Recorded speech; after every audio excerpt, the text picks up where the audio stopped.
Brace the rudders! Raise the sails! Raise the sails! Captain, an unidentified ship is approaching. Over. Roger. Wait, is that an Enterprise sales solution? Reach sales professionals, not professional sailors. With LinkedIn ads, you can target the right people by industry, job title, and more. We'll even give you a $100 credit on your next campaign. Get started today at linkedin.com/results. Terms and conditions apply. This podcast is brought to you by Aura. Imagine waking up to find your bank account drained, bills for loans you never took out, a warrant for your arrest, all because someone stole your identity. Hackers aren't waiting.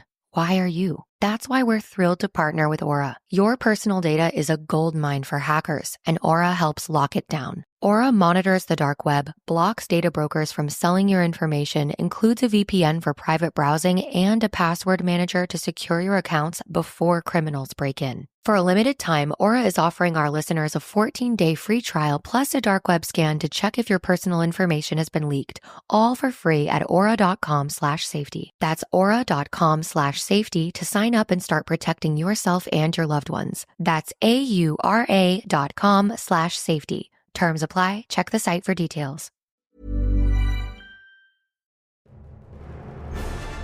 This is Auditory Anthology, a podcast featuring the best sci-fi short fiction. I'm your curator, Keith Conrad.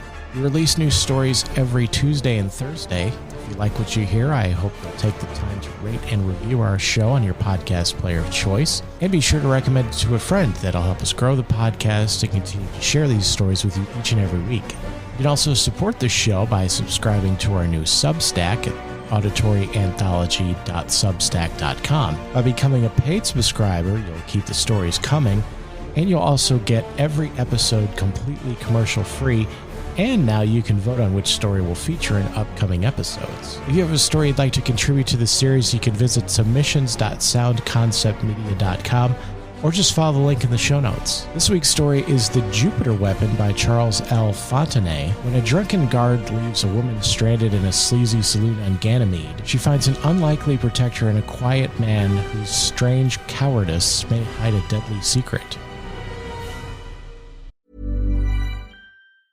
Does it ever feel like you're a marketing professional just speaking into the void? Well, with LinkedIn ads, you can know you're reaching the right decision makers. You can even target buyers by job title, industry, company, seniority, skills. Wait, did I say job title yet? Get started today and see how you can avoid the void and reach the right buyers with LinkedIn ads. We'll even give you a $100 credit on your next campaign. Get started at linkedin.com/results. Terms and conditions apply. In honor of Military Appreciation Month, Verizon thought of a lot of different ways we could show our appreciation, like rolling out the red carpet, giving you your own personal marching band, or throwing a bumping shindig. At Verizon, we're doing all that in the form of special military offers. That's why, this month only, we're giving military and veteran families a $200 Verizon gift card and a phone on us, with a select trade-in and a new line on select unlimited plans. Think of it as our way of flying a squadron of jets overhead while launching fireworks. Now that's what we call a celebration, because we're proud to serve you. Visit your local Verizon store to learn more.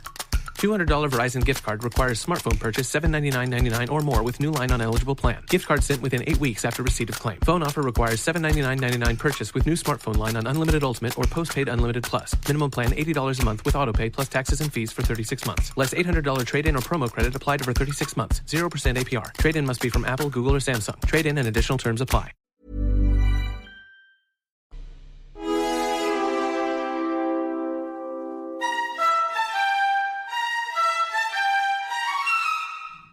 Trella feared she was in for trouble even before Motwick's head dropped forward on his arms in a drunken stupor. The two evil-looking men at the table nearby had been watching her surreptitiously, and now they shifted restlessly in their chairs. Trella had not wanted to come to the Golden Satellite. It was a squalid saloon in the rougher section of Jupiter's View, the terrestrial dome colony on Ganymede. Motwick, already drunk, had insisted. A woman could not possibly make her way through these streets alone to the better section of town, especially one clad in a silvery evening dress. Her only hope was that this place had a telephone. Perhaps she could call one of Motwick's friends. She had no one on Ganymede she could call a real friend herself. Tentatively, she pushed her chair back from the table and arose. She had to brush close by the other table to get to the bar. As she did, the dark, slick-haired man reached out and grabbed her around the waist with a steely arm. Trella swung with her whole body and slapped him so hard he nearly fell from his chair. As she walked swiftly toward the bar, he leaped up to follow her. There were only two other people in the Golden Satellite, the fat, mustached bartender and a short, square-built man at the bar. The latter swung around at the pistol-like report of her slap, and she saw that, though no more than 4.5 feet tall, he was as heavily muscled as a lion. His face was clean and open, with close-cropped blonde hair and honest blue eyes. She ran to him. "Help me!" she cried. "Please help me!" He began to back away from her. "I can't," he muttered in a deep voice. "I can't help you. I can't do anything." The dark man was at her heels. In desperation, she dodged around the short man and took refuge behind him. Her protector was obviously unwilling, but the dark man, faced with his massiveness, took no chances. He stopped and shouted, "Craig!" The other man at the table arose ponderously and lumbered toward them. He was immense, at least 6.5 feet tall, with a brutal, vacant face. Evading her attempts to stay behind him, the squat man began to move down the bar away from the approaching Craig. The dark man moved in on Trella again as Craig overtook his quarry and swung a huge fist like a sledgehammer. Exactly what happened, Trella wasn't sure. She had the impression that Craig's fist connected squarely with the short man's chin before he dodged to one side in a movement so fast it was a blur. But that couldn't have been, because the short man wasn't moved by that blow that would have felled a steer, and Craig roared in pain, grabbing his injured fist. "The bar!" yelled Craig. "I hit the damn bar!" At this juncture, the bartender took a hand. Leaning far over the bar, he swung a full bottle in a complete arc. It smashed on Craig's head, splashing the floor with liquor, and Craig sank, stunned to his knees. The dark man who had grabbed Trella's arm released her and ran for the door. Moving agilely around the end of the bar, the bartender stood over Craig, holding the jagged-edge bottleneck in his hand menacingly. "Get out!" rumbled the bartender. "I'll have no coppers raiding my place for the likes of you!" Craig stumbled to his feet and staggered out. Trella ran to the unconscious Motwick's side. "I mean you too, lady," said the bartender beside her. "You and your boyfriend get out of here. You oughtn't to have come here in the first place." "May I help you, miss?" asked a deep, resonant voice behind her. She straightened from her anxious examination of Motwick. The squat man was standing there, an unapologetic look on his face. She looked contemptuously at the massive muscles whose help had been denied her. Her arm ached where the dark man had grasped it. The broad face before her was not handsome, and the blue eyes were disconcertingly direct, but she despised him for a coward. "I'm sorry I couldn't fight those men for you, miss. I just couldn't," he said miserably, as though reading her thoughts. "But no one will bother you in the street if I'm with you." "A lot of protection you'd be if they did," she snapped. "But I'm desperate. You could carry him to the Stellar Hotel for me." The gravity of Ganymede was hardly more than that of Earth's moon, but the way the man picked up the limp Motwick with one hand and tossed him over his shoulder was startling, as though he lifted a feather pillow. He followed Trella out the door of the Golden Satellite and fell in step beside her. Immediately she was grateful for his presence. The dimly lighted street was not crowded, but she didn't like the looks of the men she saw. The transparent dome of Jupiter's view was faintly visible in the reflected nightlights of the colonial city, but the lights were overwhelmed by the giant, vari-colored disk of Jupiter itself, riding high in the sky. "I'm Quest Mansard, miss," said her companion. "I'm just in from Jupiter." "I'm Trella Nuspar," she said, favoring him with a green-eyed glance. "You mean Low, don't you, or Moon 5? "No," he said, grinning at her. He had an engaging grin with even white teeth. "I meant Jupiter." "You're lying," she said flatly. "No one has ever landed on Jupiter. It would be impossible to blast off again." "My parents landed on Jupiter and I blasted off from it," he said soberly. "I was born there. Have you ever heard of Dr. Ericland Mansard?" "I certainly have," she said, her interest taking a sudden upward turn. he developed the surgiscope, didn't he? But his ship was drawn into Jupiter and lost." "It was drawn into Jupiter, but he landed it successfully," said Quest. "He and my mother lived on Jupiter until the oxygen equipment wore out at last.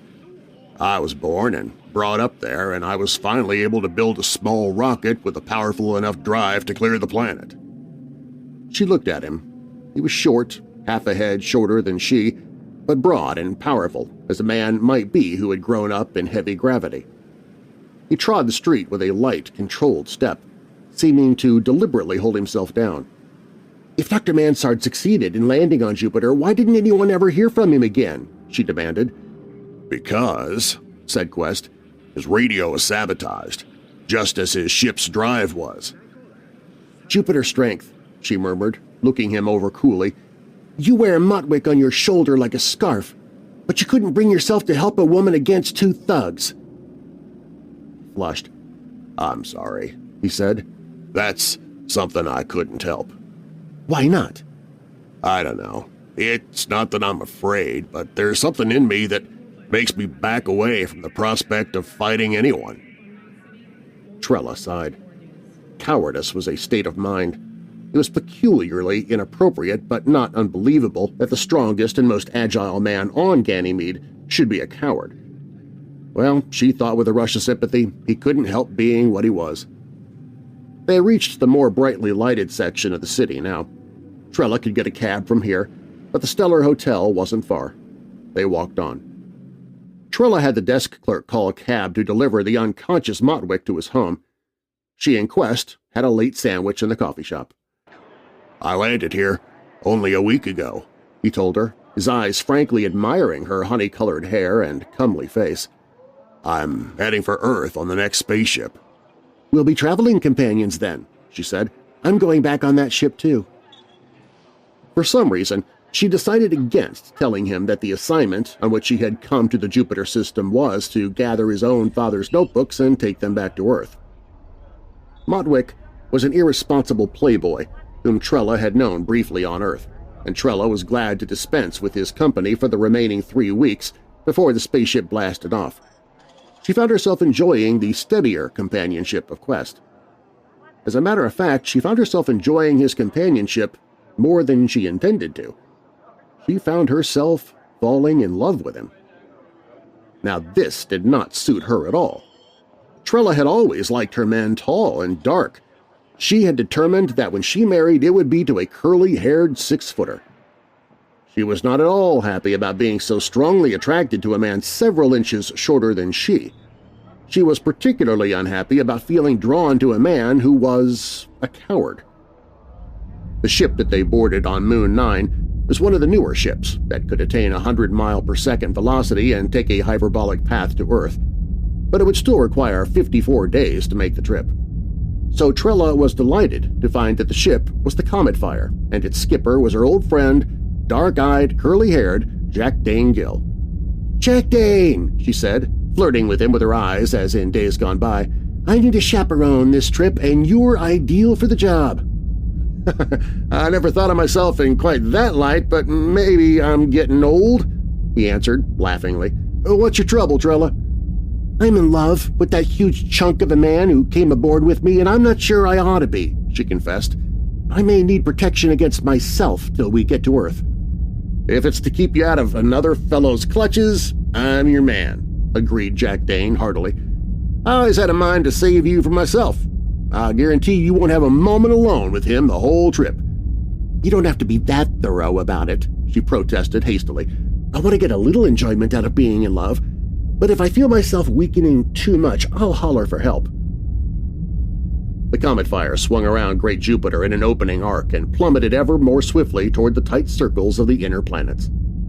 There were 4 crew members and 3 passengers aboard the ship's tiny personnel sphere, and Trella was thrown with Quest almost constantly. She enjoyed every minute of it. She told him only that she was a messenger, sent out to Ganymede to pick up some important papers and take them back to Earth. She was tempted to tell him what the papers were. Her employer had impressed upon her that her mission was confidential, but surely Dom Blessing could not object to Dr. Mansard's son knowing about it. All these things had happened before she was born, and she did not know what Dom Blessing's relation to Dr. Mansard had been, but it must have been very close.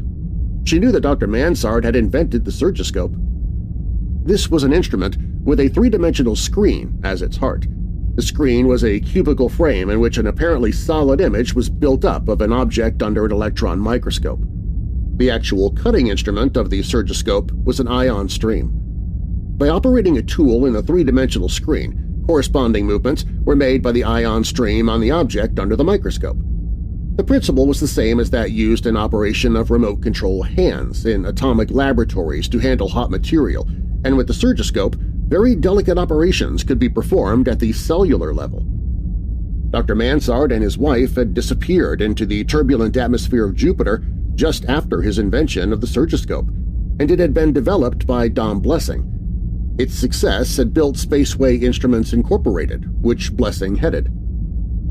Through all these years since Dr. Mansard's disappearance, Blessing had been searching the Jovian moons for a second, hidden laboratory of Dr. Mansard. When it was found at last, he sent Trella, his most trusted secretary, to Ganymede to bring back to him the notebooks found there. Blessing would, of course, be happy to learn that a son of Dr. Mansard lived and would see that he received his rightful share of the inheritance.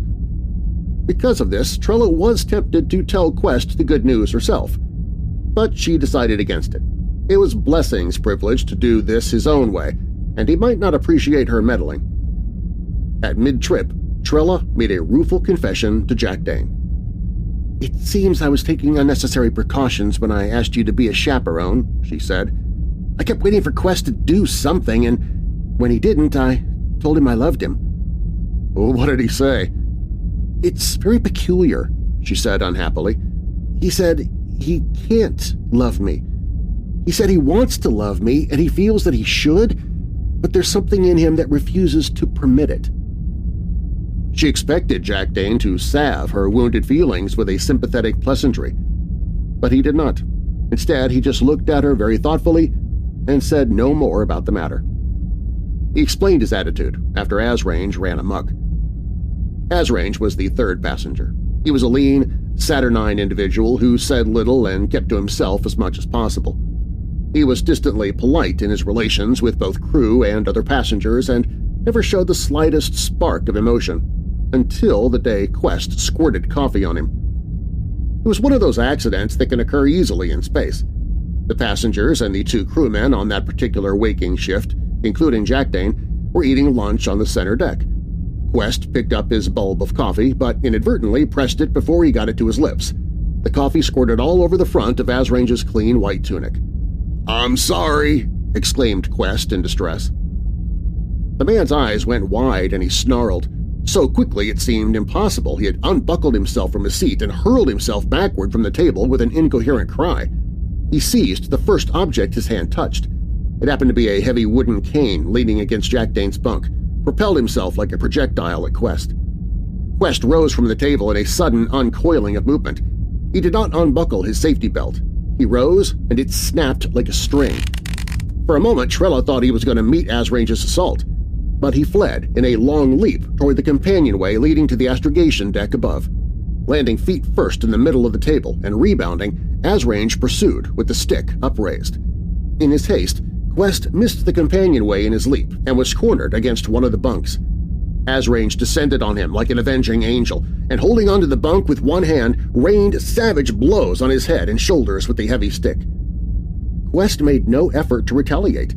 He cowered under the attack, holding his hands in front of him as if to ward it off. In a moment, Jack Dane and the other crewmen had reached Asrange and pulled him off.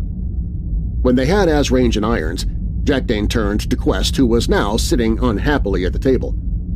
"Take it easy," he advised. "I'll wake the psychosurgeon and have him look you over. Just stay there." Quest shook his head. "Don't bother him," he said. "It's nothing but a few bruises." "Bruises? Man, that club could have broken your skull, or a couple of ribs at the very least." "I'm all right," insisted Quest. And when the skeptical Jack Dane insisted on examining him carefully, he had to admit it. There was hardly a mark on him from the blows.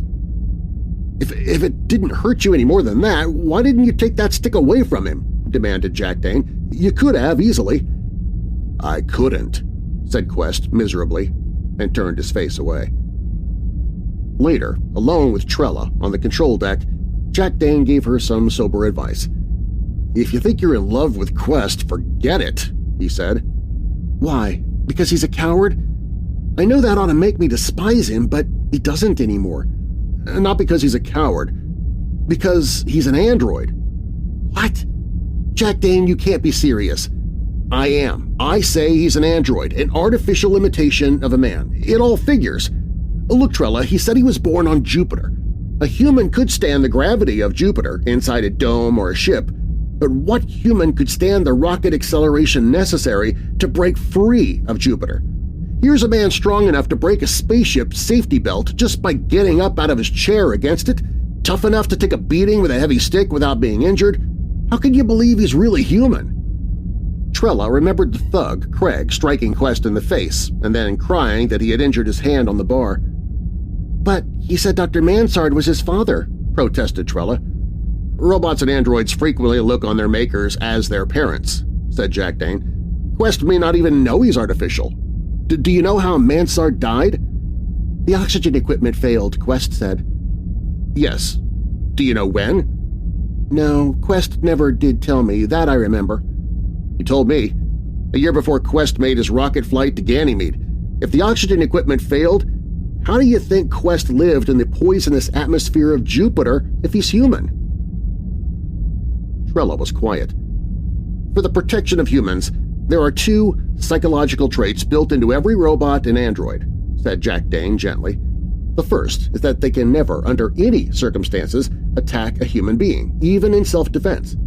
The second is that while they may understand sexual desire objectively, they can never experience it themselves. Those characteristics fit your man Quest to a T, Trella.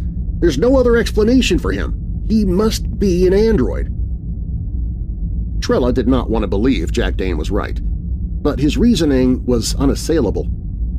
Looking upon Quest as an android, many things were explained.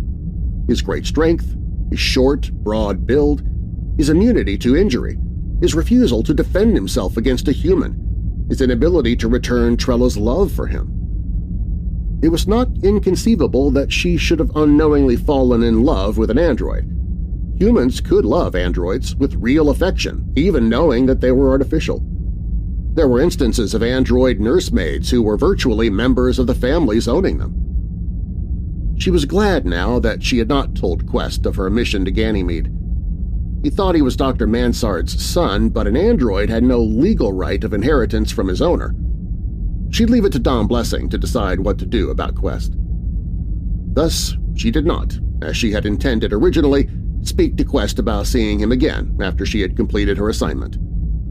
Even if Jack Dane was wrong and Quest was human, as now seemed unlikely, Quest had told her he could not love her.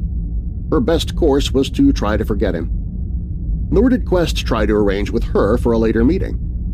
"It's been pleasant knowing you, Trella," he said when they left the G-boat at White Sands. A faraway look came into his blue eyes, and he added, "I'm sorry things couldn't have been different somehow." "Let's don't be sorry for what we can't help," she said gently, taking his hand in farewell. Trella took a fast plane from White Sands and 24 hours later walked up the front steps of the familiar brownstone house on the outskirts of Washington. Dom Blessing himself met her at the door, a stooped, graying man who peered at her over his spectacles. "Yeah, the papers, eh?" he said, spying the briefcase. "Good, good. Come in and we'll see what we have, eh?" She accompanied him through the bare, windowless anteroom which had always seemed to her such a strange feature of this luxurious house, and they entered the big living room. They sat before a fire in the old-fashioned fireplace, and Blessing opened the briefcase with trembling hands. "There are things here," he said, his eyes sparkling as he glanced through the notebooks. "Yes, there are things here. We shall make something of these, Miss Trella, huh?" "I'm glad there's something you can use, Mr. Blessing," she said. "There's something else I found on my trip that I think I should tell you about." She told him about Quest. "He thinks he's the son of Dr. Mansard," she finished, "but apparently he is, without knowing it, an android Dr. Mansard built on Jupiter." "He came back to Earth with you, huh?" asked Blessing intently. "Yes. I'm afraid it's your decision whether to let him go on living as a man or to tell him he's an android and claim ownership as Dr. Mansard's heir." Trella planned to spend a few days resting in her employer's spacious home, and then to take a short vacation before resuming her duties as his confidential secretary. The next morning, when she came down from her room, a change had been made. 2 armed men were with Dom Blessing at breakfast and accompanied him wherever he went. She discovered that 2 more men with guns were stationed in the bare anteroom, and a guard was stationed at every entrance to the house. "Why all the protection?" she asked Blessing. "A wealthy man must be careful," said Blessing cheerfully. "When we don't understand all the implications of new circumstances, we must be prepared for anything, huh?" There was only one new circumstance Trella could think of. Without actually intending to, she exclaimed, "You aren't afraid of Quest? Why, an android can't hurt a human." Blessing peered at her over his spectacles. "And what if he isn't an android, huh? And if he is, what if old Mansard didn't build in the prohibition against harming humans that's required by law? What about that, huh?" Trella was silent, shocked. There was something here she hadn't known about, hadn't even suspected. For some reason, Dom Blessing feared Dr. Eric Mansard, or his heir, or his mechanical servant. She was sure that Blessing was wrong, that Quest, whether man or android, intended no harm to him. Surely Quest would have said something of such bitterness during their long time together on Ganymede and A-Space, since he did not know of Trella's connection with Blessing. But since this was to be the atmosphere of Blessing's house, she was glad that he decided to assign her to take the Mansard papers to the New York laboratory. Quest came the day before she was scheduled to leave. Trella was in the living room with Blessing, discussing the instructions she was to give to the laboratory officials in New York. The 2 bodyguards were with them. The other guards were at their posts. Trella heard the doorbell ring. The heavy oaken front door was kept locked now, and the guards in the anteroom examined callers through a tiny window. Suddenly alarm bells rang all over the house. There was a terrific crash outside the room as the front door splintered. There were shouts and the sound of a shot. "The steel doors!" cried Blessing, turning white. "Let's get out of here!" He and his bodyguards ran through the back of the house out of the garage. Blessing, ahead of the rest, leaped into one of the cars and started the engine. The door from the house shattered and Quest burst through. The 2 guards turned and fired together. He could be hurt by bullets. He was staggered momentarily. Then, in a blur of motion, he sprang forward and swept the guards aside with one hand with such force that they skidded across the floor and lay in an unconscious heap against the rear of the garage. Trella had opened the door of the car, but it was wrenched from her hand as Blessing stepped on the accelerator and it leaped into the driveway with spinning wheels. Quest was after it, like a chunky deer, running faster than Trella had ever seen a man run before. Blessing slowed for the turn at the end of the driveway and glanced back over his shoulder. Seeing Quest almost upon him, he slammed down the accelerator and twisted the wheel hard. The car whipped into the street, careened and rolled over and over, bringing up against a tree on the other side in a twisted tangle of wreckage. With a horrified gasp, Trella ran down the driveway toward the smoking heap of metal. Quest was already beside it, probing it. As she reached his side, he lifted the torn body of Dom Blessing. Blessing was dead. "I'm lucky," said Quest soberly. "I would have murdered him." "But why, Quest? I knew he was afraid of you, but he didn't tell me why."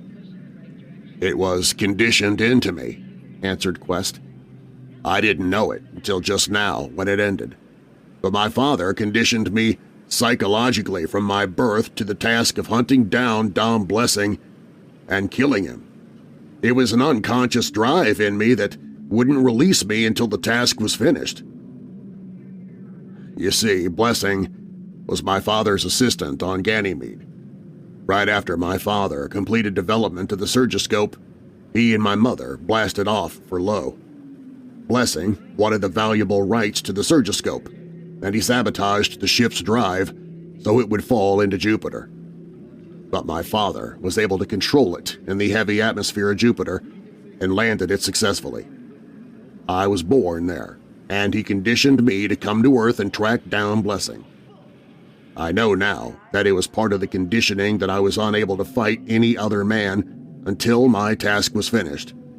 It might have gotten me in trouble and diverted me from that purpose. More gently than Trella would have believed possible for his Jupiter-strong muscles, Quest took her in his arms. "Now, I can say I love you," he said. "That was part of the conditioning, too. I couldn't love any woman until my job was done." Trella disengaged herself. "I'm sorry," she said. "Don't you know this, too, now that you're not a man but an android?" He looked at her in astonishment, stunned by her words. "What in space makes you think that?" he demanded. "Why, Quest, it's obvious," she cried, tears in her eyes. "Everything about you, your build, suited for Jupiter's gravity, your strength, the fact that you were able to live in Jupiter's atmosphere after the oxygen equipment failed. I know you think Dr. Mansard was your father, but androids often believe that." He grinned at her. "I'm no android," he said confidently. "Do you forget? My father was inventor of the surgiscope. He knew I'd have to grow up on Jupiter, and he operated on the genes before I was born. He altered my inherited characteristics to adapt me to the climate of Jupiter, even to being able to breathe a chlorine atmosphere as well as an oxygen atmosphere." Trella looked at him. He was not badly hurt, any more than an elephant would have been, but his tunic was stained with red blood where the bullets had struck him. Normal android blood was green. "How can you be sure?" she asked doubtfully. "Androids are made," he answered with a laugh. "They don't grow up. I remember my boyhood on Jupiter very well." He took her in his arms again, and this time she did not resist. His lips were very human.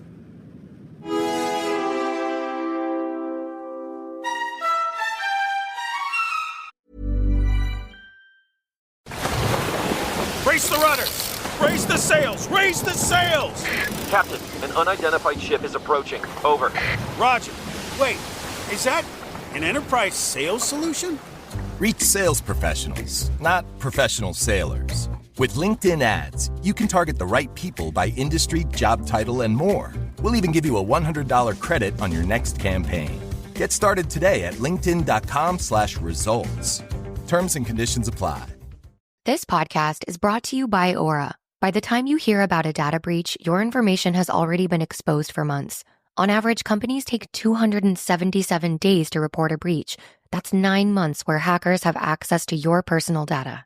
That's why we're thrilled to partner with Aura. Aura is an all-in-one digital safety solution that monitors the dark web for your phone number, email, and social security number, sending real-time alerts if your info is found. It also includes a VPN, password manager, and data broker removal to help keep you safe. For a limited time, Aura is offering a 14-day free trial plus a dark web scan to check if your personal information has been leaked, all for free at aura.com/safety. That's aura.com/safety to sign up and protect your loved ones. That's AURA.com/safety. Terms apply. Check the site for details.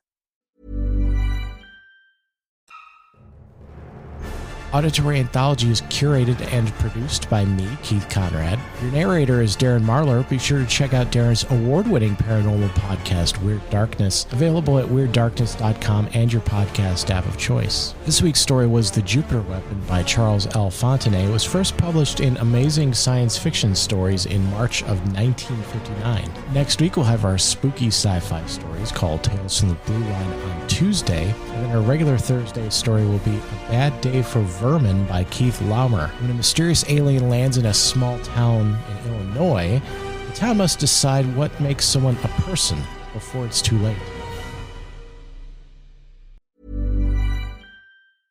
Hello, it is Ryan, and I was on a flight the other day playing one of my favorite social spin slot games on ChumbaCasino.com. I looked over at the person sitting next to me, and you know what they were doing?